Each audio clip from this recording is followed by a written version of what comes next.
ஆயுத நிகழ்ச்சிக்கு அன்போடு வரவேற்கின்றோம் நேர்களே. தேசத்துடைய மனசாட்சியை எப்படி நிர்பயாவுக்கு நடந்த கொடூரம் உலுக்கியதோ அதுபோல சுவாதிக்கு சென்னையுடைய தலைநகர்ல மக்கள் நடமாட்டம் மிகுந்த இடத்துல நடந்த கொடூரமானது தமிழகத்துடைய மனசாட்சியை உலுக்கி இருக்கிறது. அரசை நோக்கி, காவல்துறையை நோக்கி, சமூகத்தை நோக்கி, ஏன் ஊடகங்களை நோக்கி பல கசப்பான கேள்விகளை நாம் எல்லாரும் இன்ட்ராஸ்பெக்ட் பண்ண வேண்டிய பல முக்கியமான அம்சங்களை கேள்விகளாக நம் முன்வைக்கிறது இந்த கொடூர சம்பவம். உமா மகேஸ்வரி, வினோதினி, இன்னும் சொல்ல போனா சதிகாஷா, 1990களுடைய இறுதியில கொடூரத்துக்குள்ளான சதிகாஷா அப்படின்னு எத்தனையோ பெயர்களை நாம் அதிகம் தொடர்ந்து விவாதித்திருக்கின்றோம் இது போன்று கொடூரங்கள் நிகழ்ந்த போது. ஆனால் இந்த கொடூரங்கள் தொடர்ந்து நடந்து கொண்டேதான் இருக்கின்றன. எதனால், ஏன் இந்த அவலம் தொடர்கிறது, ஏன் இந்த பிரச்சனைகள், இந்த சிக்கல்கள், இந்த கொடூரங்கள் தொடர்கின்றன அப்படின்னு ஒவ்வொரு முறையும் நாம் கேட்டுக்கொள்கின்றோம். ஆனால் கடந்து இன்னொரு விஷயத்துக்கு சென்று விடுகின்றோம். இன்னொரு நபர் இது போன்ற உயிர் தியாகம் செய்யும் வரைக்கும் இந்த ஒரு அவலமானது தொடர்ந்து கொண்டு வருகிறது. நாம் எல்லோரும் பதில் சொல்ல வேண்டும். இந்த சம்பவத்தில் சட்டம் ஒழுங்கு சார்ந்த கேள்விகள் நிச்சயம் எழுகின்றன. ஒரு 6 சம்பவங்கள் இது போன்று சென்னையில் நடக்கிறது என்றால் சட்டம் ஒழுங்கு குறித்த கேள்விகள் எழுகிறது, அரசை நோக்கிய கேள்விகள். இவ்வளவு காலை வேளையில மக்கள் நடமாட்டம் மிக்க பகுதியில ஒரு நபரால் இப்படி கொடூரத்தை செய்துவிட்டு நகர்ந்து செல்ல முடிகிறது என்றால் நிச்சயமாக காவல்துறையை நோக்கிய கேள்விகள் எழும்பவே செய்கின்றன. இந்த கேள்விகள் இருந்தாலும் கூட மக்கள் நடமாட்டம் மிக்க பகுதியில இந்த ஒரு கொடூரம் நடக்கிறது அப்படின்னா அது யாரும் தடுத்திருக்க கூட வேண்டாம், எதிர்த்து குரல் கூட எழுப்பலையே, கூச்சல் கூட போடலையே அப்படின்னு நாம் எல்லாம் நம்மை நோக்கி சமூகமாக கேட்டுக்கொள்ள வேண்டியிருக்கிறது. இது போன்ற பல சம்பவங்கள் நடந்து கொண்டிருக்கிறது. பலமுறை விவாதித்துக் கொண்டிருக்கின்றோம், பலமுறை விவாதித்திருக்கின்றோம். இப்பொழுதும் இதே அம்சங்கள் விவாதிக்கின்றோம் அப்படின்னா ஊடகம் உட்பட எல்லோரும் பதில் சொல்ல வேண்டிய காரணிகள் இதுல நிச்சயம் இருக்கின்றன. கோர்ட் இன்னைக்கு சில கேள்விகளை கேட்டிருக்கிறது. இதுல இன்னும் குற்றவாளி பிடிபட்டதா அறிவிக்கப்படல. இது நிச்சயம் நம்முடைய காவல்துறை பிடித்து விடும் அப்படிங்கறதுல நமக்கு சந்தேகங்கள் பெரிதா இருக்கல. ஆனால் இது போன்ற சம்பவங்கள் தொடர்கிறதே, இதற்கான காரணங்கள் என்ன, எவ்வளவு நாள் வரை பேசிட்டு இருக்க போறோம்? நிறைய கேள்விகள் எழுகின்றன. குற்றங்கள் குறைய தேவை, சமூகமா, சட்ட திருத்தமா, சமூக சீர்திருத்தமா, சட்டமா, இன்னும் நிறைய கேள்விகள் எழுகின்றன. விவாதிக்கலாம். இந்த நிகழ்ச்சியில் ஓய்வு பெற்ற காவல்துறை அதிகாரி திரு சித்தன் அவர்கள் இணைகிறார் மற்றும் ஓய்வு பெற்ற IAS அதிகாரி சிவகாமி அவர்கள் இணைகிறார். சமூக ஆர்வலர், அரசியல் விமர்சகர் பானு கோம்ஸ் அவர்கள் இணைகிறார் மற்றும் சட்டமன்ற உறுப்பினரும் அதிமுக செய்தி தொடர்பாளருமான திரு மாஃபா பாண்டியராஜன் ஆகியோர் இணைகிறார்கள். இன்னும் சற்று நேரத்தில் திரு மாஃபா பாண்டியராஜன் அரங்கத்துக்கு வர இருக்கிறார். என்னுடைய முதல் கேள்வி திரு சித்தன் அவர்களுக்கு தான். I'm sure your also distract. நீங்க எல்லாரும் பகிர்ந்து கொள்ளக்கூடிய உணர்வுகளை நிச்சயம் பகிர்ந்துப்பீங்க. அதை தாண்டி காவல்துறை மிகச்சரியா செயல்படுது, காவல்துறை மேல குற்றம் இல்ல, பிடித்து வருகிறது, குற்ற விகிதம் அப்படிங்கிறது கட்டுப்பாட்டில் இருக்கிறது அப்படின்னு நிறைய புள்ளி விவரங்களை நீங்க காட்ட போறீங்க. பிடிப்பட்டு வரக்கூடிய விகிதம் நிறைய புள்ளி விவரங்கள் உங்கள் மத்தியில் இருக்கும். அதெல்லாம் அப்படியே ஏற்கிறேன். ஆனாலும் கூட ஒரு மாத இடைவெளியில தலைநகர்ல மட்டும் ஒரு 6 கொலை நடக்குது. அதுல இந்த ஒரு சம்பவத்துடைய அந்த ஒரு கொலைகாரன் காட்டியிருக்கக்கூடிய ஒரு அசாத்திய துணிச்சல், இவையெல்லாம் பெரிய அச்சத்தையும் ஒரு பெரிய சந்தேகத்தையும் நாம் ஒரு அமைதி பூங்காலத்தான் வாழ்ந்துட்டு இருக்கோமாங்கிற ஒரு சந்தேகத்தை சென்னை வாசிகளுக்கு ஏற்படுத்துது இல்லையா? ஒரு அச்சமும் திகிலும் தான் அவங்க மத்தியில் இருக்கிறது அப்படின்னு சொன்னா மிகையா? முதலாவதாக நுங்கம்பாக்கத்தை ரயில்வே ஸ்டேஷன் பக்கத்தில் ரயில்வே பிளாட்ஃபார்ம்ல இந்த மாதிரி சுவாதி என்ற இளம்பெண் மிக கடுமையான முறையில் ஒரு கொடூர கொலை செய்யப்பட்டதற்காக வேண்டி நான் மிகவும் வருந்துகிறேன். எனது ஆழ்ந்த இரங்கலை தெரிவித்துக் கொள்கிறேன். தமிழ்நாடு காவல்துறையே அப்படிதான் ஃபீல் பண்ணிட்டு இருக்கிறோம்.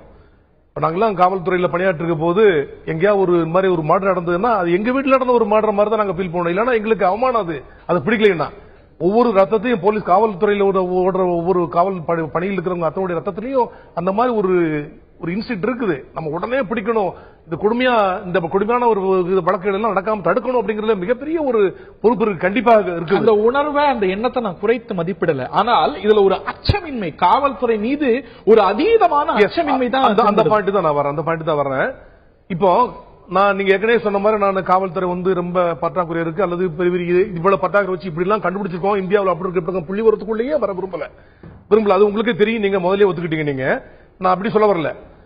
காவல்துறையுடைய முக்கியமான பணி 1861 போலீஸ் ஆக்ட் வந்திலிருந்து அன்னைக்கு இருந்தே முதல்ல பிரிவென்ஷன் ஆஃப் கிரைம் தான். அப்புறம் தான் detection of crime, then collection of intelligence. இது 3 தான். பிரிவென்ஷன் ஆஃப் கிரைம் சந்தேகமே இல்ல. சோ பிரிவென்ஷன் ஆஃப் கிரைம்க்கு காவல்துறை பல்வேறு விதத்துல நாங்க நடவடிக்கை எடுத்துக்கிட்டு தான் இருக்கோம். நாங்க அது ஒன்றும் தொய்வே கிடையாது. இந்த நுங்கம்பாக்கத்தில் நடந்த சம்பவத்தை பாத்தீங்கன்னா கூட, நுங்கம்பாக்கத்துல இங்கதான் பிரச்சனை, தொய்வே கிடையாதுங்கிறீங்க. இல்ல ஒரு நிமிஷம், இருக்கிற காவல்துறையை வைத்து மிக கடுமையாக இருக்க வேண்டிய அளவுக்கு காவல்துறை இருக்கிறதா? இல்ல வேண்டிய உபகரணங்கள் இருக்கிறதா? முதல்ல சொன்னேன் உங்களுக்கு தானே, இந்தியாவுல 17.5 லட்சம் போலீஸ் இருக்கணும், 13 லட்சம் தான் இருக்குது. தமிழ்நாட்டில் 1,27,000 போலீஸ் இருக்கணும், 99,000 போலீஸ் இருக்குது. இப்போ ஒரு 9,000 போலீஸ் ட்ரைனிங் இருக்கிறாங்க. ஏற்கனவே 5,000 பேர் அதுக்குள்ள ரிட்டையர் ஆயிட்டாங்க. பத்தாக்குறை. எங்களுக்கு ஒரு செக்ஷனுக்கு பாத்தீங்கன்னா 10 பேர் இருக்கிற இடத்துல 3 பேர் 4 பேர் கூட ஒரு ஸ்பேர் பண்ண முடியாத அளவுக்கு கடுமையான பணி இருக்கிறது. இப்ப இந்த ரயில்வே போலீஸ் பாத்தீங்கன்னா, கவர்மெண்ட் ரயில்வே போலீஸ் பாத்தீங்கன்னா 6 மாசத்துக்கு முன்னாடி இருந்தது, போன வருஷம் இருந்தது, அது எப்பவுமே தான். ஆனா அப்பெல்லாம் இது மாதிரியான குற்றவாளி காட்டாத ஒரு அதீத துணிச்சல் இப்ப இவ்வளவு இல்ல இடைவெளியில இவ்வளவு அதிகமான அதான் சொல்ல வரேன். இது ஸ்பைட் ஆஃப் தி செட்பேக்ஸ் எல்லாம் இருந்தா கூட காவல்துறை கடுமையா விளக்கிட்டு இருக்காங்க. இந்த பர்டிகுலர் இன்சிடென்ட் பொறுத்த மட்டும் பார்த்தோம்னா, எக்மோர்ல ரயில்வே போலீஸ் இருக்குது, தாம்பரத்துல ரயில்வே போலீஸ் இருக்கு, மாம்பலத்துல சமீபத்தில் ரயில்வே போலீஸ் ஆரம்பிச்சிருக்காங்க. நுங்கம்பாக்கத்துல போலீஸ் கிடையாது, நிறைய இடத்துல போலீஸ் கிடையாது. ஒண்ணு ஆர்பிஎஃப் போலீஸ் பார்த்துட்டோம்னா எக்மோர்ல இருக்குது, சென்ட்ரல் இருக்கு, தாம்பரத்துல இருக்கு, வேற எங்கேயுமே கிடையாது. ஆனால் இந்த மாதிரி ஒரு காலையில ஒரு பீக் ஹவர்ஸ், ஈவினிங்ல ஒரு 5 to 11 வரைக்கும் ஹெவி போலீஸ் அனுப்புறாங்க, எல்லாமே அனுப்புறாங்க. அது போக ஏர்லி மார்னிங் இந்த மாதிரி சமயங்கள் எல்லாம் பாத்தீங்கன்னா மூவிங்ல அனுப்புறாங்க, மப்டில் அனுப்புறாங்க. 4-5 பிளாட்ஃபார்ம் இருக்கும். எதையாவது ஒரு பிளாட்ஃபார்ம் இருக்கும்போது எங்கேயோ ஒரு தவறு நடந்த போது கண்டிப்பா பிரிவென்ஷன்ல பண்ணிருக்கணும், வீடியோ கேமரா வச்சிருக்கணும். ஆனால் காவல்துறை தான் முதல் பொறுப்பு. நான் ஒத்துக்கிறேன். நான் இந்த மாதிரி ஒரு மிகப்பெரிய சட்ட ஒழுங்கு கேடு, காவல்துறை ஒவ்வொருத்தருக்கும் ரத்தம் கொதிக்கணும், அதெல்லாம் ஒத்துக்கிறேன் நான் கண்டிப்பாக. ஆனா காவல்துறை மட்டுமே நீங்க பொறுப்பாக முடியும்னா நிச்சயமா இல்ல. ஏன்னா பொதுமக்களுக்கு மிகப்பெரிய பொறுப்பு இருக்கிறது இல்ல. பொதுமக்களை பொறுத்த மட்டும் பாத்தீங்கன்னா, நமக்கு நம்ம வீட்டுல நடந்ததா, நமக்கு என்ன உம்பு, நம்ம ஏன் போன சாட்சி சொல்லணும், அடுத்தவங்களுக்கு தானே வந்தது அப்படிங்கிற ஒரு மனப்பான்மை அதிகமா இருக்குது. சட்டத்தாலேயே அங்கீகாரம் கொடுக்கப்பட்டிருக்கிறது பொதுமக்களுக்கு. ஒரு செக்ஷன் 39 சிஆர்பிசில பாத்தீங்கன்னா, ஒரு கொடுமையான குற்றம் நடந்தனா உடனடியாக காவல்துறைக்கு தெரிவிக்க கடமைப்பட்டவர்கள் அப்படின்னு சொல்றாங்க. ஆனா யாராவது சொல்லுவாங்கன்னா சொல்ல மாட்டாங்க. இப்போ ஒரு கொலை நடக்கு அப்படின்னா, அந்த கொலையை தடுப்பதற்காக வேண்டி எந்த ஒரு பொதுமக்களும் தன்னை மட்டும் இல்ல, தனக்கு பக்கத்தில் உள்ள இன்னொரு நபரை கொலை செய்ய வந்தா கூட தடுக்கிறதுக்காக வேண்டி அவரை போய் அரெஸ்ட் பண்ணலாம் அப்படிங்கிறது 43 சிஆர்பிசி அரெஸ்ட் பண்ணலாம். 43 சிஆர்பிசில பொதுமக்களை கைது செய்யலாம் அப்படின்னு இருக்குது. பவர் கொடுத்துருக்காங்க சிஆர்பிசில, கைது செய்து காவல்துறை ஒப்படைக்கணும் அப்படின்னு இருக்கு. கைது செய்யறதுக்கு பவர் இருக்கு அப்படின்னு சொல்றாங்க. கைது செய்யும் போது போர்ஸ் யூஸ் பண்ணலாம் இருக்கு.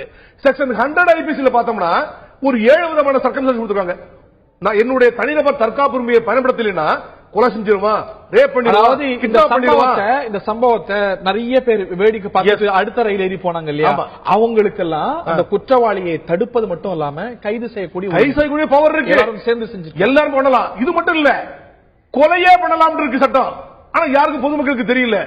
ஒரு நபரை கொலை செய்ய ஒருத்தர் வர்றான் அப்படின்னா அந்த நபர் தனிநபர் தற்காப்பு உரிமையை பயன்படுத்தலாம். அவங்களை மட்டும் இல்ல, பக்கத்தில் உள்ள மர்டர் பண்ணா சரி, ஒரு மர்டர் பண்றாங்க, பண்ணிடுவான், இல்ல ரேப் பண்ணிடுவான், கிட்னாப் பண்ணிடுவான், அப்டேட் பண்ணிடுவான், அல்லது ஒரு ஆசிட் ஊத்திடுவான். இப்படி பல்வேறு 7 விதமான சூழ்நிலைகளில் கொலை செய்ய அளவு கூட போலாம். அவனை பிடிக்கிறதுக்காக வேண்டி, அவனை தடுப்பதற்காக வேண்டி கொலை செய்யலாம். ஆனா பொதுமக்கள் அப்படிலாம் செய்யறாங்களா? அப்படி இல்ல. ஆனா அது ஒரு முக்கியமான காரணம். இதுல போலீஸையும் நான் குறை சொல்லுவேன், நீதிமன்றத்தையும் குறை சொல்லுவேன். ஏன்னா அந்த மாதிரி எல்லாம் பண்ணி செஞ்சாங்கன்னா போலீஸால் நம்ம அலக்களிக்கப்படுவோம், போலீஸ் நம்ம நல்லா ட்ரீட் பண்ண மாட்டாங்க, அல்லது நீதிமன்றம் வாய்தா வாய்தா வாய்தா வாய்தா போட்டு நம்மள ஹராஸ் பண்ணுவாங்க அப்படின்னு சொல்லி நமக்கு எதுக்கு வம்பு, நம்ம மிரட்டப்படுவோம் என்று பொதுமக்கள் யாரும் முன் வருவதில்லை. இதுல போலீஸ் மிகப்பெரிய மாற்றம் ஏற்பட வேண்டும், நீதிமன்றத்தில் மிகப்பெரிய மாற்றம் ஏற்பட வேண்டும். நான் திருமதி சிவகாமியிட்ட கேட்பதற்கு முன்பாக பானு அவர்கள்ட்ட கேட்க வரும்போது, இதுல நிச்சயமாக சமூகத்தை நோக்கி, போலீஸை நோக்கி, அரசை நோக்கி நிறைய கேள்விகள், நம்ம எல்லாரையும் நோக்கி கேள்விகள் இருக்கிறது. ஆனா அதற்கு பிறகு, இந்த சம்பவத்துக்கு பிறகு இது அணுகப்படக்கூடிய விதம் அப்படின்னு பார்க்கும்போது நிச்சயமாக திகிரூட்டுகிறது. சமூக ஊடகங்கள்ல அலசப்படுவதை பார்த்திருப்பீங்க.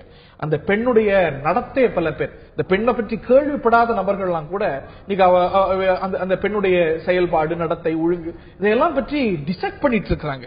ஒரு பெண்ணுடைய சமூகம் இன்னார் தான் கொலை செஞ்சிருக்கிறார், அவருடைய சமூகம் இது அப்படின்னு சொல்லிட்டு அதன் அடிப்படையில துவேஷங்கள், இதெல்லாம் ஒரு பெரிய அச்சமூட்டலையா?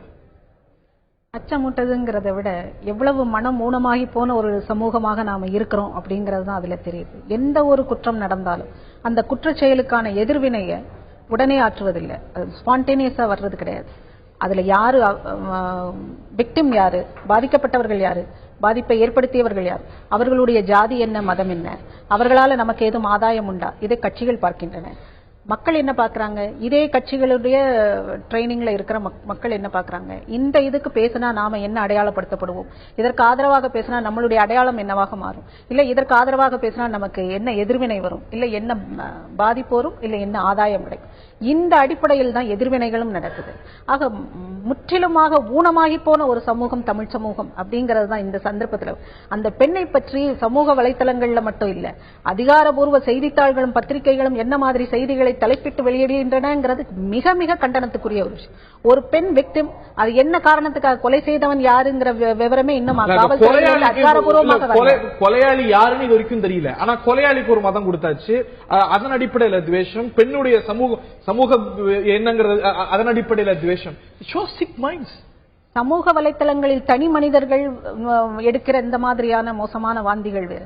ஆனா அதிகாரப்பூர்வ செய்தி ஏடுகள் ஏன் அந்த மாதிரி செய்திகளை வெளியிடுகின்றன ஒரு கேள்வி வருது இல்ல. அப்ப அதுக்கான அக்கௌண்டபிலிட்டியை யாரிடம் போய் கேட்கறது? அந்த பொறுப்பு நான்காவது தூண் பெருமையா ஊடகங்கள்லாம் சொல்லிக்கிறாங்களே.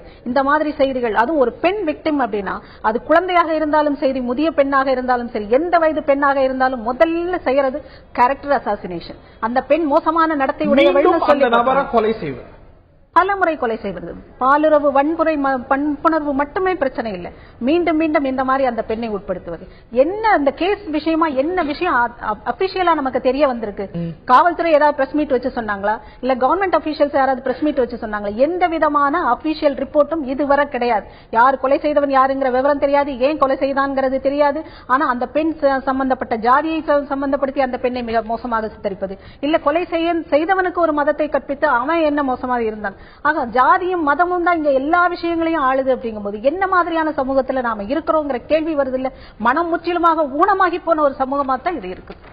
சிவகாமி அவர்கள்ட்ட கேட்க வரும்போது, ஒரு நிர்வாகியா இருந்திருக்கிறீங்க, முந்தெடுப்பும் காவல்துறையுடைய பணி. ஆனா ஒரு கொலை இல்லாத சமூகம் அப்படின்னு உலகத்துல கிடையாது. ஆனா இதுல எடுக்கப்பட்டிருக்கக்கூடிய நடவடிக்கை, காவல்துறை நிர்வாக தரத்தில் இருக்கக்கூடிய லாக்யூனா ஏதேனும் பார்க்கிறீங்களா?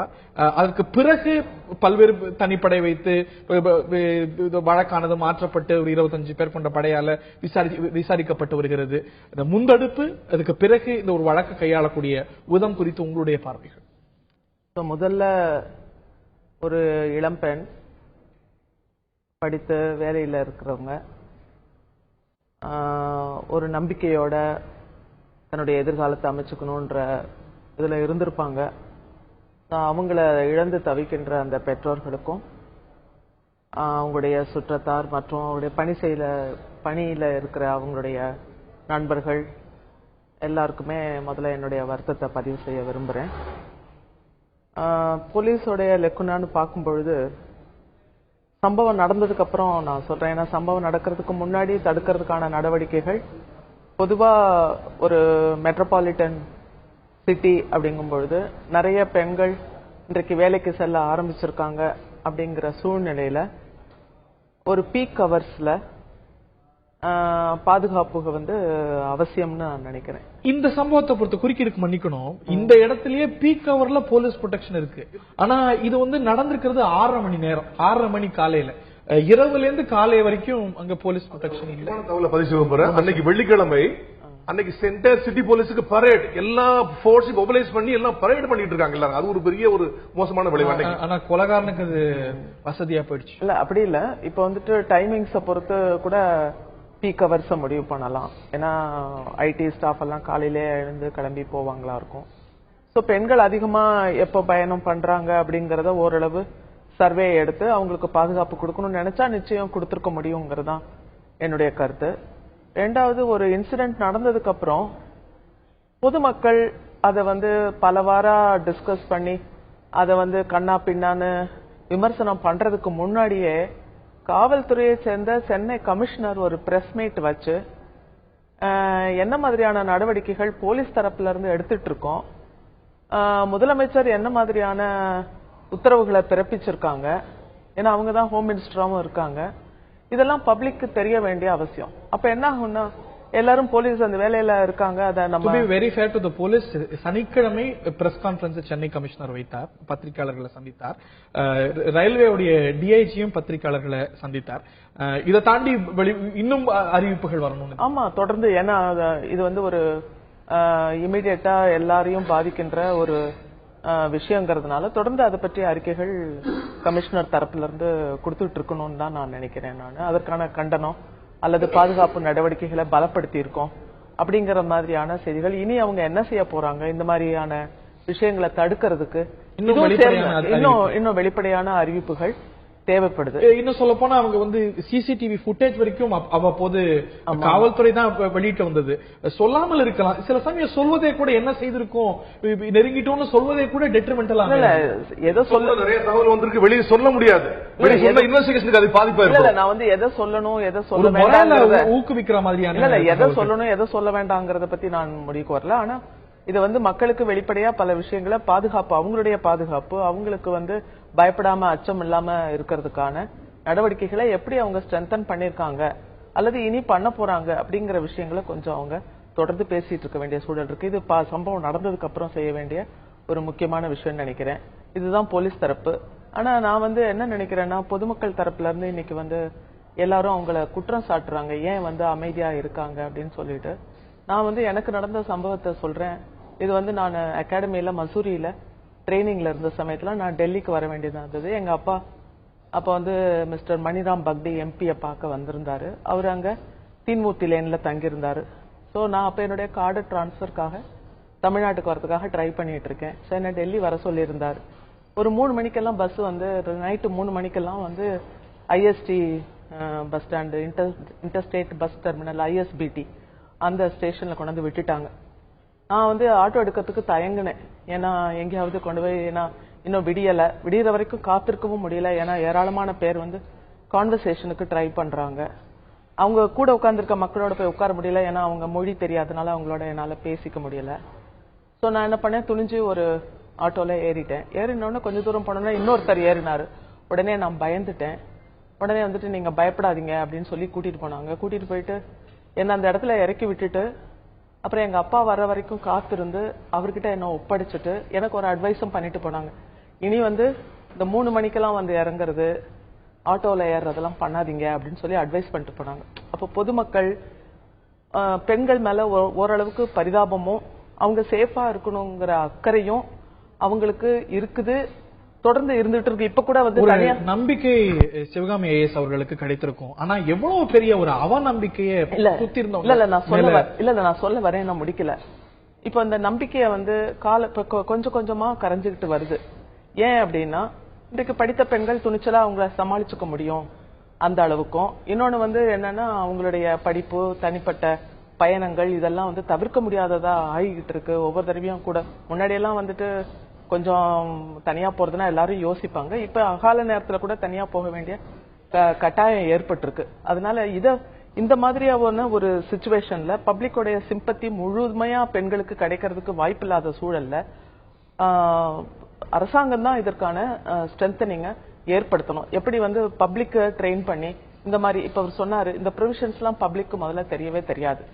என்ன நடவடிக்கை அதற்கான எடுக்கப்படணும் அப்படின்னு தொடர்ந்து பேசியிருக்கின்றோம். நான் திரு சித்தனன் அவர்கள்ட்ட கேட்க வரும்போது, இன்னைக்கு இந்த ஒரு விசாரணையுடைய கோஆர்டினேஷன் பற்றி அரசியல் கட்சிகள் விமர்சித்தா அவங்களுக்கு ஒரு அரசியல் நோக்கம் இருக்கக்கூடும்.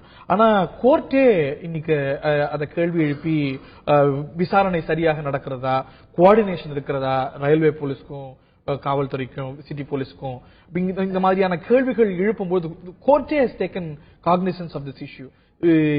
முக்கியமான கேள்விகள் காவல்துறையை நோக்கி இது எழுப்பலையா? எல்லாத்துக்குமே தெரியும், இங்க வந்திருக்கிறவங்களுக்கும் எல்லாமே நல்லா தெரியும். 154 சிஆர்பிசியில ஒரு குற்றம் நடந்ததுன்னா ஒரு வழக்கு பதிவு செய்தால் அதை புலன் விசாரணை செய்ய வேண்டியது ஒரு காவல்துறை அலுவலர். It is the exclusive domain of the police officer. அந்த புலன் விசாரணையில் யாருமே தரக்கூடாது அப்படின்னு உயர்நீதிமன்றங்களும் உச்சநீதிமன்றம் சொல்லிருக்கிறது. இன்னைக்கு தமிழ்நாட்டில் மாண்புமிகு நீதியரசர்கள் சொன்னதை வந்து டிஸ்டார்ட் பண்ணி சொல்ற மாதிரி தெரியுது எனக்கு. ஒரு கொடூரமான முறையில் ஒரு பெண் வந்து கொலை செய்யப்பட்டிருக்கிறார். அவங்க அச்சத்தையும் சந்தேகத்தையும் தான் எழுப்புறாங்க. இல்ல, கொடூரமான முறையில் கொலை செய்யப்பட்டிருக்கிறார். ரொம்ப எல்லாத்துக்குமே இருக்கு. அவர் ஒரு தகப்பன் ஸ்தானத்திலிருந்து அவருடைய அகனைய அந்த அவருடைய ஒரு என்ன சொல்றது, அவர் ரொம்ப ஒரு இறக்க உணர்வை அதை காட்டி 2 நாள் 3 நாள் 4 நாள் ஆக போதே இன்னும் கேஸ் கண்டுபிடிக்கலையா, உங்ககிட்ட கோஆர்டினேஷன் இருக்கா இல்லையா, ஏன் 2 மணி நேரத்துக்கு மேல அந்த பாடியை திறந்து வச்சிருந்தீங்க அப்படி மாதிரி சொல்லி இந்த கேஸ்ல வந்து கோர்ட்டே நாங்க சூப்பர்வைஸ் பண்ணட்டுமா சிஜிஏ கேட்டு அப்படின்னு சொல்லி அவருடைய கருத்தை தெரிவித்திருக்காரு. தவிர காவல்துறை மேல கண்ணத்தை தெரிவித்தார் அர்த்தம் இல்ல. கரெக்டா என்ன காரணம்னா ரயில்வே போலீஸ் குறித்த இன்னைக்கு ஒரு 1600 1700 குறை தோராயமா வருஷம் தமிழ்நாட்டில் நடந்துட்டு இருக்கு. ஆனா அதுல எல்லாம் கோர்ட் தலையிடல. ஆனா இந்த விஷயம் எல்லா கொலையை விட எல்லாரையும் உலுக்கி இருக்கிறது. அதனாலதான் எல்லா மத்த சாதாரண கொலைகளை விட எத்தனையோ டெய்லி நடந்துட்டு இருக்கு. ஆனா இந்த கொலை அப்படி இல்ல. ஒரு இளம்பெண், ஒரு படிச்ச பெண், ஒரு ஐடியில் ஒர்க் பண்றவங்க நுங்கமாக ரயில்வே ஸ்டேஷன்ல காலையில் 6:30 மணிக்கு ஒரு 200-300 அப்படிப்பட்ட சூழ்நிலையில கொடூரமாக கொலை செய்யப்பட்டது நம்ம தமிழ்நாட்டையே உலுக்குன்னு முதலே சொன்னீங்க. அதே மாதிரி ஒரு தகப்பன் சார்ந்து பார்க்கக்கூடிய மாண்புமிகு நீதியரசர் அவர்களுக்கு ஒரு மிகப்பெரிய ஒரு கவலை தெரிவித்து இது உடனே கண்டுபிடிக்கணுமே அப்படிங்கிற ஒரு இதுலதான் வந்து சொல்லிருக்காங்களே. கோஆர்டினேஷன் குறித்த கேள்வி என்ன சொன்னாங்கன்னா, சில முரண்பாடுகளை பார்க்கிறேன். இதுல ஏன் வந்து 2 மணி நேரத்துக்கு மேல பாடியை வந்து அப்படியே வெளியே எக்ஸ்போஸ் பண்ற மாதிரி வெளியே காமிக்கிற மாதிரி எல்லாம் வச்சிருந்தீங்க அப்படின்னு சொன்னாங்க.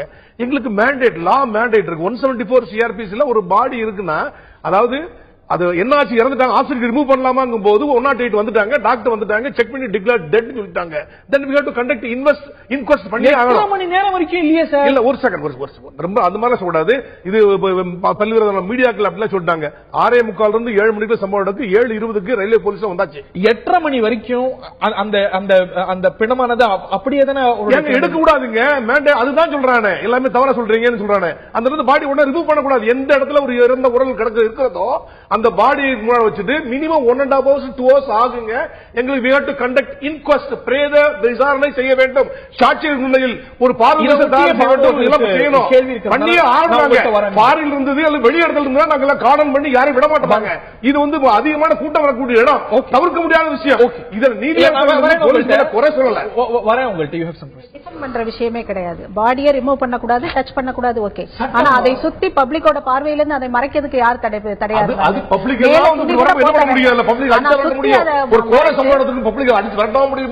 அடிச்சே இல்லையா? இல்ல சார், அந்த கோரம் அப்படியே எக்ஸ்போஸ் ஆயிருக்கணுமா? துணி கூட போத்த வேண்டாமா? துணி கூட போத்த வேண்டாம். சுத்தி ஒரு மறைப்பு வைக்கிறதுக்கு என்ன இது வேணும்? அதுக்கு கூட சட்டம் தடையா இருக்குதா?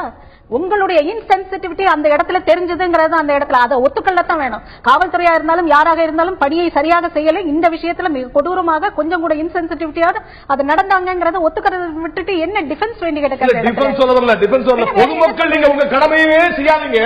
ஆனா காவல்துறை மட்டும் பழி போட்டுருங்க. காவல்துறை வந்து எங்க வீட்டுல போட்ட மாதிரி நாங்க சட்டத்துல நாங்க 1/2 மணி நேரத்துல பாடி அனுப்பிட்டு உடனே அனுப்பிட்டு ரிமூவ் பண்ணி அனுப்பிட்டோம்னா மேண்டேட்டரி லா ரெக்குவயர்மெண்ட் நீங்க ஏன் பண்ண சொல்லி கேஸ் அக்யூட்ல போகும். அப்ப எப்ப சொல்லுவீங்க நீங்க? போலீஸுக்கு விசாரிக்க தெரியல, போலீஸுக்கு மூளையில சொல்லுவீங்க நீங்க. டிவியேட் பண்ணாதீங்க சார். ரொம்ப அடிப்படையான கேள்வி. உங்களால பாடியை ரிமூவ் பண்ண முடியாது, தொட முடியாது. எல்லா போலீஸுக்கு போங்க, தள்ளி போங்க. பாரில என்ன செய்வாங்கன்னா ஒரு டேப் கட்டு சொன்னா அப்படியே நிப்பாங்க பொதுமக்கள். நம்ம பொதுமக்கள் அப்படி இருக்கீங்களா? பொதுமக்கள் இல்ல, ஆனா நீங்க செஞ்சீங்களாங்கிற கேள்வி. பொதுமக்கள் இல்ல, காவல்துறையும் இல்லைன்னு எடுத்துக்கலாமா? இல்ல இல்ல, அப்படி எடுத்துக்கலாமா? பொதுமக்களை காட்டிலும் லீகல் மேண்டேட் கண்டிப்பா செய்யணும். மனிதாபிமானம் இருக்கு கண்டிப்பா. அங்க ஏன் பார்த்தாங்க, ஏன் அடுத்த ட்ரெயின் ஏறி போனாங்க? ஏன் பொதுமக்கள் யாராவது ஒருத்தர் ஒரு துணியை எடுத்து போத்திருக்கலாமே? நியாயமான கேள்வி. ஆனா அத இல்ல, பொதுமக்களை சொல்லுங்க. அந்த துணியை போர்த்துறது, இந்த குருசம் வெளியே காட்சியை வெளியே கோரமாக காண்பிக்கிறதுக்கு துணை போனது அப்படிங்கறதுல வந்து போலீஸ்ல தடுக்கிறது வரைக்கும் காவல்துறையை நோக்கி எழுது போல பொதுமக்கள் நோக்கி எழுது. ஆனா நீங்களே சொன்னது போல முதல் பொறுப்பு யாருக்கு? காவல்துறை தான். சந்தேகமே இல்ல. காவல்துறை தாங்க. அதுதாங்க நாங்க இருக்கிறோம். நாங்க எங்களுடைய சட்டத்தின் கடமையை நாங்க சட்டப்படி செய்வதும் கூட இந்த மாதிரி ஒரு குரூசம் இதை பொதுமக்களுக்கு எல்லாத்துக்கும் வெளிச்சம் போட்டு காட்டுமாறு செஞ்சு இன்னொரு பய உணர்ச்சி ஏற்படுத்தக்கூடாது. கண்டிப்பா பண்ணக்கூடாது. இந்த ஒரு மாசத்துல மட்டும் 6 சம்பவங்கள். அதுல பெரும்பாலானது இன்னைக்கு காரணங்கள் 1000 இருக்கலாம். பர்சனல் ஆங்கிள், அந்த ஆங்கிள், இந்த ஆங்கிள், என்ன வேணா வந்துட்டு போட்டோம். அது கையாளப்பட்ட விதம், அதுல தெரிஞ்ச துணிச்சல், அதுல இருக்கக்கூடிய கோரமானது ஒரு அச்சமே ஒரு காவல்துறையின் மீது ஒரு அச்சம். சரியான பாயிண்ட் காமிச்சீங்க. நல்ல சரியான பாயிண்ட் சொன்னீங்க நீங்க. இப்ப காவல்துறை கண்டு இவ்வளவு கோரமா நடக்குது, இவ்வளவு கூலிப்படை வச்சு பண்றாங்களே, கொடூரமாக கொலை செய்தாங்களே, அப்ப காவல்துறை பார்த்து பயம் இல்லையா, அச்ச உணர்வு இல்லையா, ஒரு டிஃபரன்ஸ் இல்லையா? நல்ல கேள்வி. இது சரியான கேள்வி. காவல்துறைக்கு வந்து இரும்பு கரம் கொண்டு அடக்க வேண்டும்னா என்ன? அயன்மேன் 3 அயன்மேன் 4 மாதிரி இல்ல கவசமா கொண்டு இரும்பு கரம் வச்சு அடக்க முடியுமா? முன்னாடி எல்லாம் எனக்கு தெரியும், நான் காவல்துறை சேர்றதுக்கு முன்னாடி நான் காவல்துறை சேர்ந்த புதுல 10-15 வருஷம் சரி, ஒரு ஊர்ல ஒரு மாடம் நடந்தனா ஊர்ல ஒரு ஆம்பளை இருக்க மாட்டாங்க. அன்னைக்கு நைட்டுக்குள்ள அத்தனை ஆம்பளை கொண்டு ஸ்டேஷன் வச்சிருவாங்க. ஒரு ஆள் மர்டர் ஆனதுக்கு ஊர்ல இன்னசென்ட் ஒரு 25-30-40 பேர் கொண்டு போய் எவ்வளவு டார்ச்சர் பண்ணி உடனே உண்மை கண்டுபிடிச்சு இப்பயும் கூட கடந்த 2 நாட்கள்ல ஒரு 300 பேர் பிடிபட்டிருக்காங்க. இல்ல அது வேற, அது பிரிவென்டிவ் அரெஸ்ட் வேற கேஸ், அது சம்பந்தமே இல்ல. ஆனால் இப்ப எல்லாம் அப்படி இல்ல. அந்த மாதிரி ஒரு கேஸ கண்டுபிடிக்கிறதுக்காக வேண்டி இன்னொரு இன்னசென்ட் இந்த காலம் இல்லையா சார்? அதனால சிசிடிவி அது இல்ல. ஏங்க இப்ப நாங்க மனித உரிமையை மீறல் பண்ணக்கூடாது, சட்டப்படிதான் இன்வெஸ்டிகேஷன் பண்ணணும், சயின்டிபிக்கா தான் பண்ணணும்.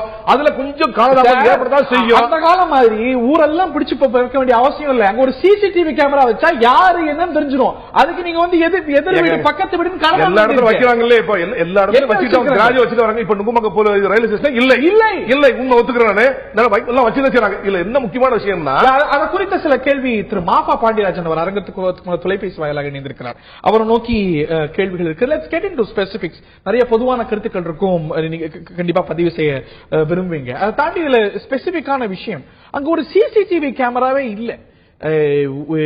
முதலமைச்சர் நிர்பயா சம்பவம் தேசத்தை உலுக்கியது, தமிழ்நாட்டிலும் கொந்தளித்தோம். தமிழக அரசும் கூட உடனடியாக ஒரு 13 பாயிண்ட் அஜெண்டா போடுது விமென் சேஃப்டிக்காக.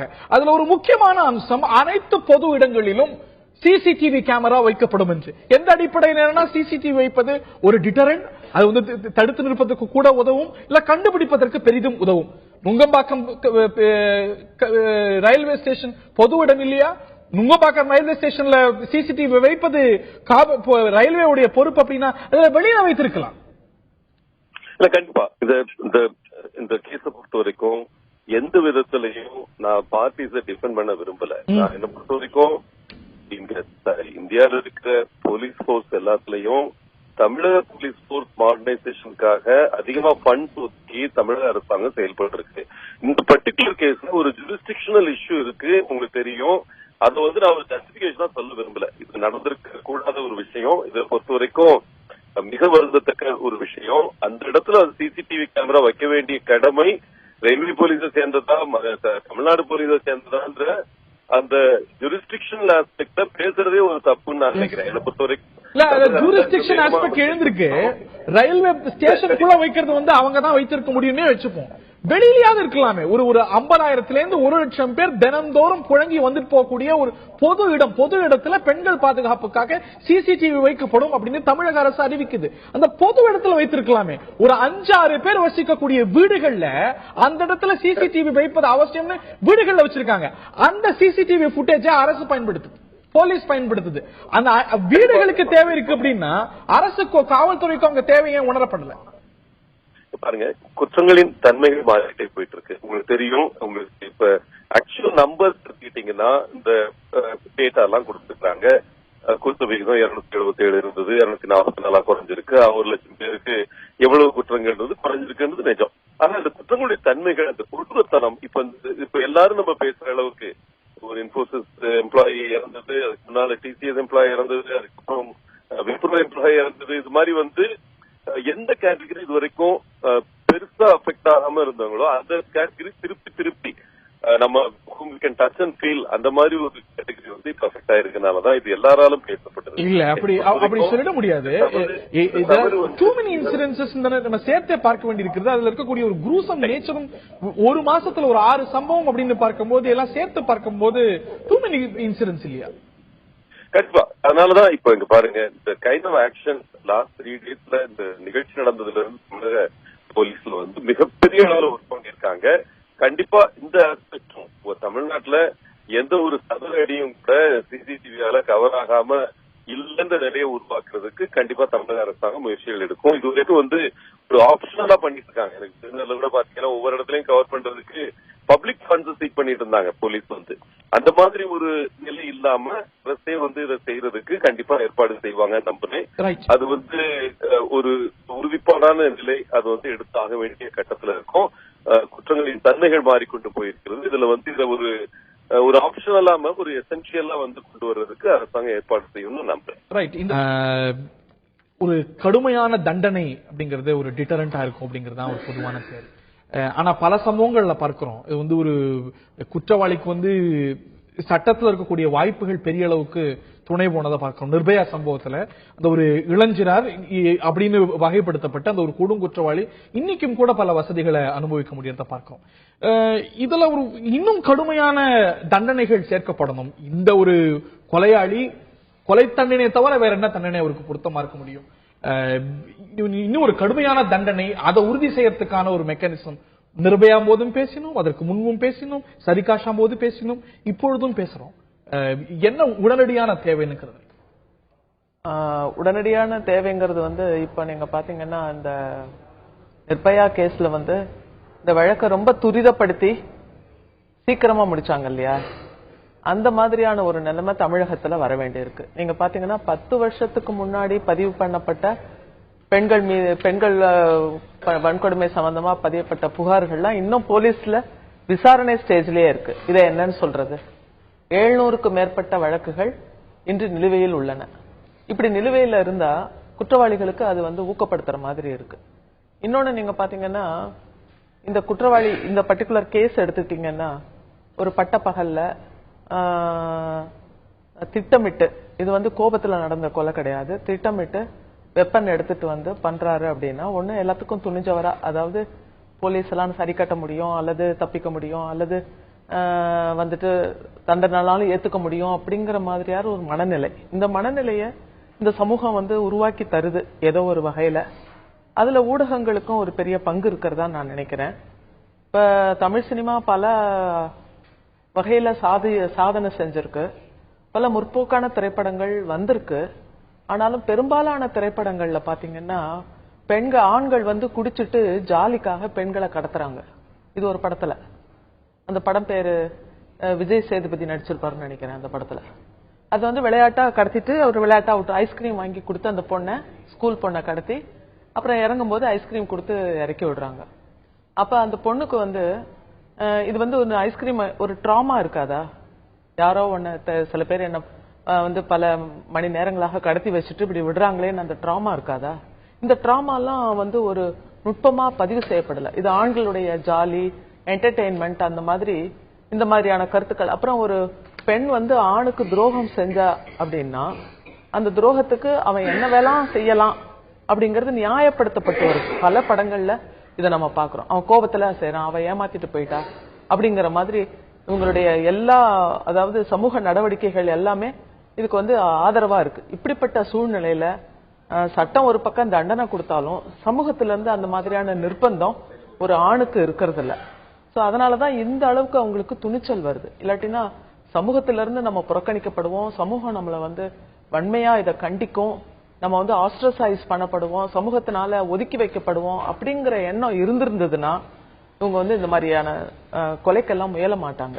இங்க வந்து ஆண் வர்க்கமே இதெல்லாம் சப்போர்ட் பண்ற மாதிரி உருவாக்கி இருக்கு. காவல்துறை வரைக்கும் வந்திருக்கிறதோ அப்படிங்கன்னு அச்சம் எழுது. இன்னைக்கு எதை பானுகோம்ஸ் அவர்கள் சொன்னாரோ, இது மாதிரி சமூகத்தின் அடிப்படையில ஒரு விக்டிமையோ இல்ல கொலைகாரரையோ அடையாளம் காண்பது, இதெல்லாம் அந்த ஒரு ரயில்வே உடைய டிஐஜி பத்திரிகையாளர் சந்திப்புல ஒரு கம்யூனிட்டியோட அடையாளம் காண்றாங்க. அது மட்டும் இல்லாம இது ஒரு பர்சனல் ஆங்கிள் இருந்திருக்க கூடும் அப்படின்னு முதல்லயே அந்த ஒரு கன்க்ளூஷன், இன்னும் ஒரு விசாரணையே முடிவுக்கு வரல. ஆனா இது ஒரு பர்சனல் ஆங்கிள் இருக்கிறது, இதுல வந்து வேற ஒரு விவகாரம் இருந்திருக்கலாம். அப்பதான் பார்க்கப்படுது, இன்னும் முடிவுக்கே வரல, யார் கொலையாளின்னு கண்டுபிடிக்கப்படல, அதற்கு முன்பே அவருக்கு ஒரு பர்சனல் ஆங்கிள் இருக்குன்னு சொல்லி ஒரே ஒரு விஷயத்தை மட்டும் நான் சேர்க்க விரும்புறேன். என்னன்னா இன்னைக்கு நடக்கிற எல்லா பெண்கள் மீதான வன்கொடுமை சம்பந்தமா நீங்க ஒரு ஸ்டாட்டிஸ்டிக்ஸ் எடுத்தீங்கன்னா 2 முக்கியமான விஷயங்கள்ல தான் இந்த நடக்குது. ஒண்ணு வந்து சொத்து சம்பந்தப்பட்டது, இன்னொன்னு வந்து ஆண் பெண் உறவு சம்பந்தப்பட்டது. இதுதான் வந்து இன்னைக்கு வந்து டாமினேட்டா அதுல இருக்குங்கிறதுனால இந்த 2 ஆங்கிளையும் பரிசீலிக்கிறதுல ஒன்னும் தப்பு கிடையாது. ஒரு கன்க்ளூஷனுக்கு வந்து இந்த ஆங்கிள் இருக்கக்கூடும் அப்படின்னு சொல்லும்போது அந்த என்ன மாதிரியான மனநிலைக்கு அந்த குடும்பத்தினர் தள்ளப்படுவாங்க? ஏற்கனவே ஒரு மிகப்பெரிய கொடூரம், அந்த கொடூரத்துல மத்தவங்க ஜட்ஜ் பண்றாங்க அப்படின்னா காவல்துறையும் அதுல கூடுதல் சரியானதுதான். இந்த மாதிரி ஒரு டூ ஏர்லி ப்ரீமெச்சூர் இந்த மாதிரி ஒரு பிரஸ் மீட்ல வந்து பொதுமக்களுக்கு நம்பிக்கையூட்ட ஒரு வழியில நாங்க இப்படி ரைட் ட்ராக்ல போய்கிட்டு இருக்கோம், விரைவில் கைது செய்வோம், பொதுமக்களுக்கு அச்சம் இல்லாம இருக்கலாங்கிற மாதிரி போகணுமே தவிர சீக்கிரமா கண்டுபிடிச்சிருவோம், மற்றவங்க யாரும் பயப்பட வேண்டிய அவசியம் இருக்கிறது. இந்த மாதிரி இடையில சில தகவலை வெளிவிடுவது என்பது தவறானதுதான். ஆனால் ஏன் இந்த மாதிரி அச்சம் இல்லாம போய் இந்த மாதிரி குரூசம் மர்டர் எல்லாம் பண்றாங்கன்னா டெட்டரன்ஸ் எல்லாம் போச்சு. நம்ம இரும்பு கரம் சொன்னீங்க இல்லையா, அதெல்லாம் டெட்டரன்ஸ் இல்லாம போச்சு. இப்போ Maharashtra control of organise crime ஆக்ட்னு கொண்டு வந்தாங்க. அதுல எப்படின்னா ஒரு டிஎஸ் லெவல்ல விசாரிக்கணும், போலீஸ் ஆஃபீஸர் கொடுக்குற எந்த ஸ்டேட்மெண்ட்டுமே வந்து not admissible in court of law. ஆனா அந்த கேஸ்ல வந்து ஒரு டிஎஸ் லெவல் ஆஃபீஸர் கொடுத்தா கேஸ் அட்மிசிபிள் சொன்னாங்க. ரிமாண்ட் பீரியட் வந்து ஆர்டினரி வழக்குல 60 நாள் 90 நாளுக்குள்ள சார்ஜ் ஷீட் போடலாம், பெயில் விடலாம், they have got right to go on bail சொன்னாங்க. ஆனா அந்த மாதிரி விசேஷ கேஸ்ல வந்து 180 நாள் வரைக்கும் வைக்கலாம் அப்படின்னு சொன்னாங்க. அவங்களுடைய ப்ராப்பர்ட்டியை வந்து காவல்துறை அலுவலரே அட்டாச் பண்ணிடலாம். அப்புறம் சப்ஸ்கிரைபர் நீதிமன்றம் தெரிவிச்சுவாங்க. ஸ்ட்ரிஞ்சன்ட் ப்ரொவிஷன்ஸ் வரணும். அதே மாதிரி ஹானர் கில்லிங் கூலிப்படைக்கு தனியா ஒரு ஆக்ட் இப்ப வந்து இன்சூரிங் இருக்கு, கொண்டு வர போறாங்க. அப்படிலாம் கொண்டு வரணும். நீதிமன்றத்தில் கூட ஒரு வழக்கு 2 வழக்கு 1 மாடு 2 மாடு பண்ணாங்கன்னா எல்லாமே ஆயுள் தண்டனை அல்லது லைஃப் தான் டெத் தர முடியும். ஆயுள் தண்டனை சொல்லி 14 வருஷம் கொடுக்குறாங்க, 10 வருஷம் எடுத்து வெளுத்துறாங்க. டு ரன் கன்கரன்ட்லி அப்படின்னு சொல்லி ஒன்றாக ஏகாலத்தில் இல்லாம அப்படி கொடுத்தா ஒரு டிஃபரன்ஸ் இருக்கும். பிளஸ் விக்டிம் ப்ரொடெக்ஷன் அப்படிங்கிறது நம்ம இந்தியாவில் வரவே இல்லை. சமீபத்தில் கொண்ட அந்த வன்கொடுமைகள் தடுப்பு இடத்துல மட்டும்தான் செக்ஷன் 15ல வந்து விக்டிம்க்கும் விட்னஸஸ்க்கு ஒரு பாதுகாப்பும் கொடுக்குறாங்க. மாற்றங்கள் கண்டிப்பா கொண்டு வர வேண்டும். திரு மாஃபா பாண்டியராஜன் அவர்கள் அரங்கத்தில் நிகழார். அவர் நிகழ்ச்சிக்கு அன்போடு வரவேற்கின்றோம். இந்த frequency of these crimes sir, இந்த ஒரு மாசத்துல நடந்திருக்கக்கூடிய 6 குற்றங்கள், அதுவும் அதுல கையாண்டிருக்கக்கூடிய கொடூர வழிமுறைகள், அதுவும் தலைநகரத்திலேயே நடந்திருப்பது, இதெல்லாம் இயல்பா எதிர்க்கட்சிகள் எழுப்புவது போல ஒரு சட்டம் ஒழுங்கு குறித்து அரசாங்கம் சொல்வது வந்து ஆல் இஸ் வெல், எல்லாம் சரியா இருக்கிறது, அமைதி பூங்காவாக இருக்கிறது அப்படின்னு அரசாங்கத்துடைய கிளைம்ஸ் குறித்த கேள்விகளை சந்தேகிக்க வைக்கலையா? அப்படித்தான் மக்கள் உணர்றாங்களா? உங்களுடைய என்னை பொறுத்த வரைக்கும் இந்த ஸ்பர்ட் அன்யூஷுவல் தான், இல்லன்னு சொல்லல. நான் வந்து அதை எந்த விதத்திலையும் ஜஸ்டிஃபை பண்ண விரும்பல. புரட்சி தலைவி அம்மா அவர்கள் சட்டமன்றத்தில் அவங்க எக்ஸ்பிளைன் பண்ணப்போ இந்த கூலிப்படைகள் மூலமாக நடந்த கொலைகள் அது சார்பா எதிர்க்கட்சி தலைவர் கேள்வி எழுப்பினாரு. அதற்கு அம்மா பதில் அளித்தப்போ அதற்கு அடுத்த 4 நாட்கள்ல தமிழக அரசுடைய செயல்பாட்டையும் அதை நீங்க சேர்த்து பார்க்கணும். 1216 பேரை இப்ப அரெஸ்ட் பண்ணியிருக்கிறாங்க. சென்னை நகரத்துல இதே மாதிரி எனக்கு 5 வருடங்களுக்கு முன்னால இதே நிகழ்வு ஞாபகம் வருது. இதே மாதிரி எலெக்ஷன் முடிஞ்சு புது அரசாங்கம் பொறுப்பெடுத்த உடனே ஒரு மிகப்பெரிய ஸ்பாட் இருந்தது. அந்த டயத்திலையும் பாத்தீங்கன்னா இது சமயத்துலதான் முதலமைச்சர் கொள்ளக்காரங்க எல்லாம் வந்து ஆந்திரா நோக்கி போயிட்டாங்க. மிகப்பெரிய ஆக்ஷன் அந்த டயத்தில் எடுக்கப்பட்டது. இன்னைக்கு எந்த மாதிரி ஆக்ஷன் எடுத்திருக்கிறாங்களோ, ஏன்னா இது ஒரு கவர்னன்ஸ் டிரான்சிஷன்ல நடக்கிற பிரச்சனையோன்னு நான் யோசிக்க விரும்புறேன். ஏன்னா இன்னொரு அரசு வந்து கவர்னன்ஸ் ஒவ்வொரு அதிகாரிகள், அதே காவல்துறையினர், அதே அரசு, அதே முதலமைச்சர். There is a pattern is all that I'm saying. இதுல ஒரு பேட்டர்ன் இருக்கிற மாதிரி படுது எனக்கு. இது அன்யூஷுவல்ன்றதை நாங்க மறுக்கல, அம்மாவும் மறுக்கல, நாங்க யாருமே அதை மறுக்கல. இதுக்கு ஆக்ஷன்ஸ் வந்து ரொம்ப வேகமா எடுத்திருக்காங்கன்றது எல்லாருக்கும் தெரியும், விசிபிளா தெரிகிற ஒரு விஷயம். இதுல ஒரு 1400 பேர் கைது செய்யப்பட்டிருக்காங்க அப்படிங்கிறீங்க. ஒரு பிரிவென்டிவ் அரெஸ்டா ஒரு 300 பேர் அந்த கடந்த 2 நாட்களே அரெஸ்ட் பண்ணிருக்காங்க. ஒரு 1400 பேர்ல ஒரு 300-400 பேர் இந்த சம்பவத்துக்கு முன்பு இல்ல ஒரு அதற்கு மேற்பட்டவர்கள் இந்த சம்பவத்துக்கு பிறகு முன்பு அரெஸ்ட் பண்ணிருக்காங்க. அதுக்கு பிறகு நந்தனத்துல இதே போன்ற ஒரு கொடூரமான கொலை நடக்குது, இதுல நுங்கம்பாக்கத்துல நடக்குது அப்படின்னா அது எந்த அளவுக்கு டிட்டரண்டா இருந்திருக்கு? இந்த பிரிவென்டிவ் அரெஸ்ட்லாம் அது எந்த அளவுக்கு எஃபெக்டிவா இருந்திருக்கு, எந்த அளவுக்கு பலன் தந்திருக்கு? பாருங்க, போலீஸுக்கு ஃப்ரீ ஹேண்ட் கொடுக்கிறது அவங்களுக்கு எந்த அளவுக்கு பொலிட்டிக்கல் இன்டர்ஃபியரன்ஸ் இல்லாம நடத்த வைக்கிறதுன்றதுல அதிமுகவுக்கும் திமுகவுக்கும் பெரிய வித்தியாசம் இருக்கு. அனைத்து இந்திய அண்ணா திராவிட முன்னேற்ற கழகத்தை பொறுத்த வரைக்கும் பொதுமக்களுக்கே தெரியும் எந்த இடத்துல நடவடிக்கை நீங்க சொல்றீங்க, நான் மறுக்கல. அதோட ரிசல்ட் என்னன்னு கேட்டேன். கொடூரமா இது போன்ற சம்பவங்கள் தொடருது. 6 கொலை சம்பவங்கள் இன்னைக்கு உண்மை, அது பேசப்பட்டு வருகிறது. அதுல 3 சம்பவங்கள்ல கொலையாளிகள் பிடிக்கப்பட்டு விட்டார்கள். இந்த மிச்சம் இருக்கிற 3 சம்பவங்கள் கடந்த ஒரு வாரத்தில் நிகழ்ந்த சம்பவங்கள்ல ஒரு சம்பவத்துல அவரே ஒத்துக்கிட்டார், அந்த 4 கொலை செய்த மனிதர். அது வந்து ஒரு சமூக ராயப்பட்டால நடந்த சம்பவத்தில் அரசால எதுவுமே சமூக பிரச்சனை, அதுல எதுவுமே. அதனால இந்த கொலையை பொறுத்த வரைக்கும் அரசு தடுத்திருக்க முடியாது. இந்த கொலையை பொறுத்த வரைக்கும் 76 மணி நேரங்கள் ஆகி இந்த கொலையாளி வந்து இவர் தான் பிடிக்க முடியாதது.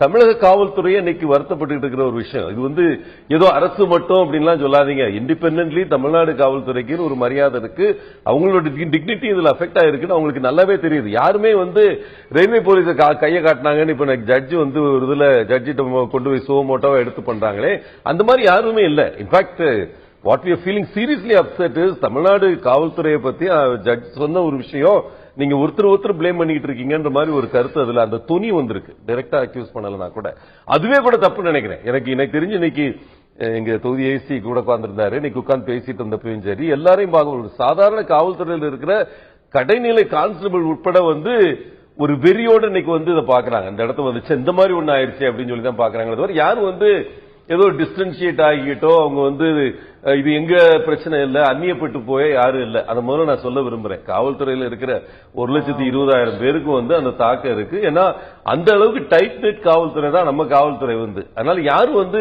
அவங்களுடைய இன்டென்ட் பத்தியோ காம்பிடன்ஸ் எல்லாம் பத்தி கேள்வி இல்ல. அங்க கமிட்மெண்ட் மெக்கானிசம் இருந்தது. அரசுடைய ஒரு 350 பேர் பச்சாக்குவா நீங்க காலையில போலீஸ் இல்ல, ஒரு பெண் போலீஸ் இல்ல, போலீஸ் இல்ல அப்படின்னா காவல்துறை எவ்வளவு வேணா காம்பிடண்டா இருக்கலாம். அதுக்கேற்ற காவல்துறை இருக்கணும், இன்ஃப்ராஸ்ட்ரக்சர் இருக்கணும், சிசிடிவி. இங்க பாருங்க, இந்தியாவே பொறுத்த வரைக்கும் எடுத்துக்கிட்டீங்கன்னா போலீஸ் டு பப்ளிக் ரேஷியோ வந்து இன்னைக்கு வெஸ்டர்ன் கண்ட்ரீஸ்ல இருக்கிற மாதிரி 1/10 கூட நம்ம கிடையாது. 1,20,000 பேர் வந்து 7,50,00,000 பாப்புலேஷனுக்கு இன்னைக்கு இருக்கிறது. நம்ம துறை சாங்ஷன் வேணும், மத்திய அரசாங்கத்தோட பினான்ஸ் இல்ல. நம்ம ஃபண்டமெண்டல் ஐடியா ஆஃப் போலீசிங் அந்த மாதிரி தான் இருக்கு. இன்னைக்கு தேதிக்கு போலீஸ் கமிஷன் வந்து இப்ப 3 போலீஸ் கமிஷன்கள் வந்து அவங்க கமிட்டி போட்டு இது போட்டு ரிப்போர்ட் கொடுத்து இருக்கிற அலாட்டட் ஸ்ட்ரென்த் அது ஏன் நிரப்பப்படலங்கிறது ஒரே ஒரு நிமிஷம். இந்த அலாட்டட் ஸ்ட்ரென்த் ரொம்ப வந்து குக்டப்போ அல்லது தேவையில்லாத அறிக்கையை தயார் பண்றதுல நிறைய நேரம் செலவு பண்றாங்க. அவங்களுக்கு இருக்கிற நேரமே கொஞ்சம் தான். உதாரணமா எடுத்துக்கோங்க, இந்த வழக்கறிஞர் சங்கர் கொலை பண்ண இப்ப சமீபத்துல உடுமலைப்பேட்டையிலயா இல்ல இங்க சென்னையில அதுல நீங்க பாத்தீங்கன்னா அவருக்கு 2 வைஃப் இருந்தது. கட்ட பஞ்சாயத்து பண்ணிட்டு இருந்தாரு. அப்ப என்னன்னா பப்ளிக்க வந்து சமாதானப்படுத்துறாங்க, இவர் வந்து கொல்லப்பட வேண்டியவர் தான். இல்ல அப்படி இல்ல, ஒரு பர்சனல் ஆங்கிள் இருக்கு, வேற ஆங்கிள் இருக்கு. அப்படிங்கும் போது அரசு மேல ஒட்டுமொத்தமா ஒரு அக்யூசேஷன் வரும்போது விளக்க வேண்டிய இடத்தை நிலைக்கு தள்ளப்படுது இல்லையா? தொடர்ந்து ஒரு அக்யூசேஷன் விளக்க வேண்டியது வந்து இப்ப நீங்க வந்துட்டு அதை வெட்டி கொல்லப்பட வேண்டிய சமாச்சாரம் கிடையாது. இது வந்து எல்லாமே இதை வந்து அதை நியாயப்படுத்தல, அது மக்கள் மனதை தயார்படுத்துறது. அப்ப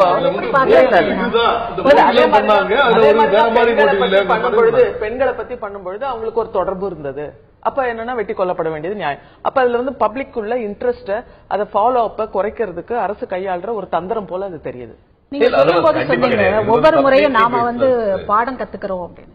என்ன பாடம் கத்துக்கிட்டோம்னு எனக்கு தெரியல. ஏன்னா போன டேர்ம்ல சிஎம் வந்து சொன்னாங்க ஒரு 13-14 இது சொன்னாங்க பெண்கள் பாதுகாப்பு. 13 பாயிண்ட் அதுல எதெல்லாம் இதா இருக்கு எக்ஸிக்யூட் ஆயிருக்குங்கிறது அதுல ரொம்ப முக்கியமான சிசிடிவி வைக்கிறோம் அப்படின்னு நான் ஏற்கனவே பதிவு செஞ்சது போல அங்க வீடுகள் வச்சிருக்காங்க சார். 5 பேர் 6 பேர் வைக்கக்கூடிய வீடுகள் வச்சிருக்காங்க சார்.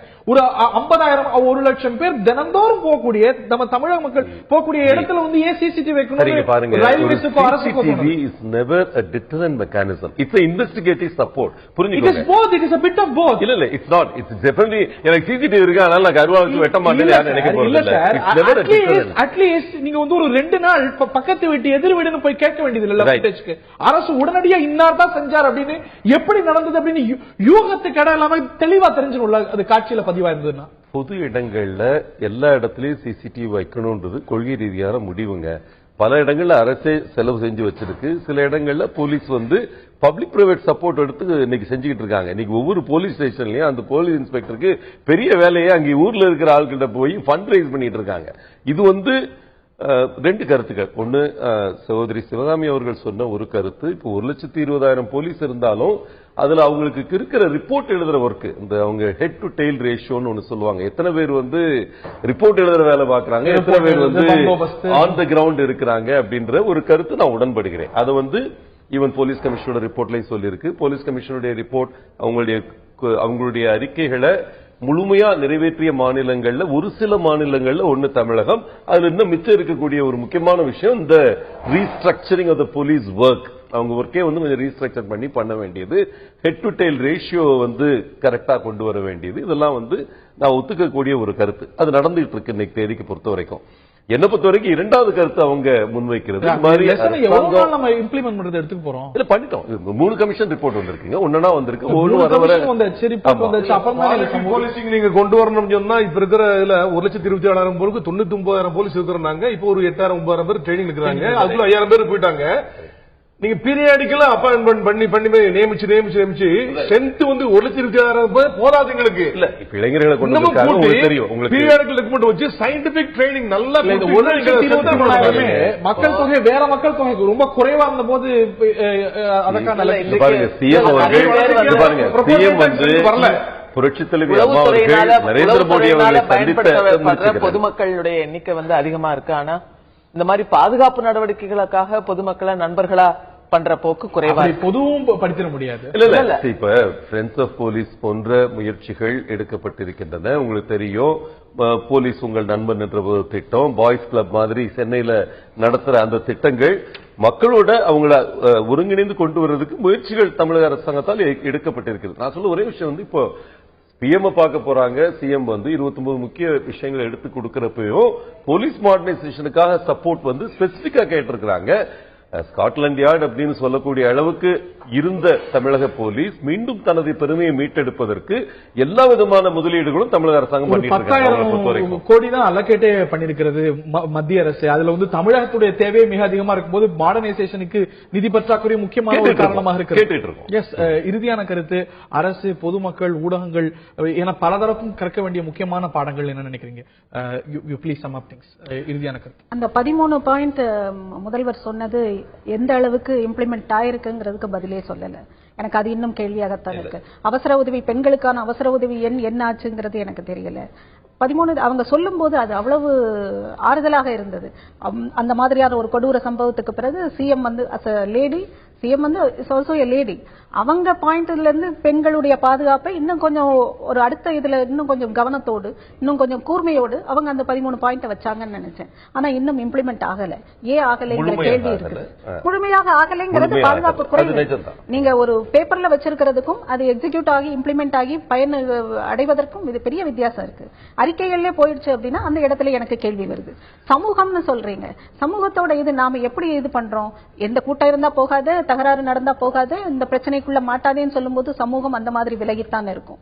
நாம என்ன மாதிரியான உருவாக்குகிறோமோ அந்த சமூகத்தோட வெளிப்பாடு தான் இது. எல்லாரும் கற்க வேண்டிய ஒரு கருத்து, அதாவது முதல்வர் தலைமையில ஒவ்வொரு மாதமும் பெண்கள் மீது உள்ள வழக்குகளுடைய எண்ணிக்கைய என்ன ப்ராசஸ்ல இருக்குன்னு அவங்க ஆய்வு செய்யணுங்கிறது ஒரு முக்கியமான விஷயம். இந்த தருணத்தில் நிகழ்ச்சி நிறைவு செய்தாக வேண்டும். எல்லோரும் கற்க வேண்டிய பாடம் நிறையவே இருக்கிறது. சரிகாஷால இருந்து நம்ம தொடர்ந்து பேசிட்டு இருக்கோம். அதற்கு முந்தைய குற்றங்கள்ல இருந்து கூட ஒவ்வொரு முறை பாடம் கற்பதற்கு இது போன்ற ஒரு கொடூரம் நடக்கணும் அப்படின்னு நம்ம நிச்சயமா எதிர்பார்ப்போமானால், அது போன்ற ஒரு சூழ்நிலை தான் இருக்குமானால் அது மிகவும் வருந்தத்தக்கது. நாம் எல்லோரும் வருந்த வேண்டிய அம்சங்கள், நாம் எல்லோரும் ஒவ்வொருவரையும் பார்த்து கேட்க வேண்டிய விஷயங்கள். இந்த ஒரு குற்றச்சம்பவமானது பல விட்டு செல்கிறது. சமூகம், மக்கள், அரசு, காவல்துறை அப்படின்னு நம்மை உழுக்கக்கூடிய கேள்விகளை இந்த ஒரு சம்பவமானது எழுப்பியிருக்கிறது. இன்னொரு சம்பவம் இது போன்று உழுக்கும் வகையில நடக்காத வண்ணம் பார்த்துக் கொள்ள வேண்டிய பொறுப்பு எல்லோருக்கும் இருக்கிறது. நிகழ்ச்சியில பங்குண்ட விருந்தினர்கள் அனைவருக்கும், பார்த்த நேர்களுக்கும் நன்றி. ஆயுதெழுத்து நீட்சி இன்னும் சில நிமிடங்களில் சந்திப்போம். தொடர்ந்து